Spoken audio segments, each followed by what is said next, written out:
પ્રાકૃતિક ખેતી સાફલ્ય ગાથા પાટણમાં પ્રાકૃતિક ખેતીથી બટાકાનું સફળ ઉત્પાદન. ગોલાપુરના ખેડૂતનો પ્રેરણાદાયક પ્રયોગ. કેમિકલ વગરની પ્રાકૃતિક ખેતીથી જમીન સજીવ બને છે, પાક મબલખ મળે છે, બજારમાં સારો ભાવ મળે તેવું ઉમેદસિંહ સોલંકીનું કહેવું. રામજી પારાઈ. મારું નામ ઉમેદસિંહ સોલંકી દરબાર છે. હું ગોલાપુર પાટણ કેસી સ્કૂલના જોડે મારું ખેતર છે. એની અંદર મેં ગાય આધારિત ગાયના સાણથી આ સાલ બટાકા અને ડુંગળીનું વાવેતર કરેલું છે, જેની અંદર મેં કેમિકલ ફર્ટિલાઇઝર કે કોઈ પણ રાસાયણિક ખાતરોનો ઉપયોગ કરેલ નથી. અને મને આ પહેલી જ વાર બટાકાની અંદર મબલક પાક પણ મળ્યો છે. પ્રાકૃતિક ખેતી કરવાથી આપણી જે જમીન છે, જે ધરતી માં છે, એ સજીવ થાય છે.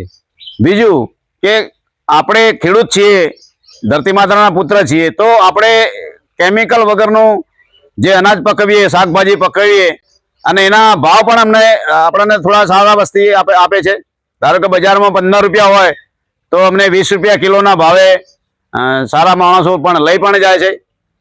અને આપણે પ્રાકૃતિક ખેતી કરી અને માં ધરતીનું પબ્લિકનું પણ રક્ષણ કરી શકીએ. ગુજરાતના તમામ ખેડૂતોને અપીલ કરું છું કે આપણે પ્રાકૃતિક ખેતી તરફ વળીએ અને ધરતી માતાની પણ સેવા કરીએ. અને બીજું કે સરકારના શ્રીને પણ જે અભિગમ છે કે ભાઈ બધા પ્રાકૃતિક ખેતી તરફ વળે. આપણા માનનીય શ્રી આપણા વડાપ્રધાનશ્રી પણ પ્રાકૃતિક ખેતીનો પ્રોત્સાહન આપે છે. તો આપણા ભારતના તમામ ખેડૂતોએ પ્રાકૃતિક તરફ વળવું જોઈએ અને માં ધરતીમાં રાસાયણિક ખાતરો, કેમિકલ કે ફર્ટિલાઇઝરનો ઉપયોગ ના કરી અને આપણે ધરતી માતાની સેવા કરીએ અને આપણે સુખી સમૃદ્ધ બનીએ. જય જવાન જય કિસાન. અમે બટાકાની ખેતી કરી અમારા ખેતરમાં. તો અમે જોઈ લો મિત્રો, પહેલી વાર જ ખેતી કરી છે બટાકાની. આ ખેતરની અંદર અમે 25 થી 30 ટોલા ખાતર સોણિયું ભર્યું. સોણિયું ભર્યા પછી અમે બટાકા વાયા પહેલી વાર જ. અને આ બટાકું અમારા ખેતરમાં જોરદાર બેઠું. મિત્રો જોઈ લો બટાકું. અને બટાકું પણ બહુ સારું છે, મોટું મોટું.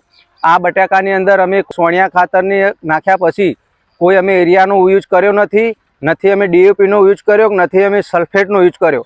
1 વીઘામાં બટાકું અમારે લગભગ 100 કટ્ટા જેવા થશે.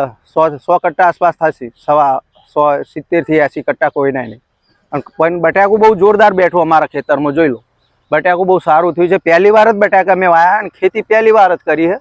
ખેડૂતોને હું તો વિનંતી કરું છું કે તમે એરિયા ખાતરનો કોઈ યુઝ ના કરો, દવાનો છંટકાવ ના કરો, સોણિયું ખાતરનો યુઝ કરો, ગાય આધારિત ખેતી કરો. તો તમારે કોઈ પેટની અંદર ભરાવ ના થાય, તમને કોઈ કેન્સર ના થાય. કેન્સરથી મુક્ત થો.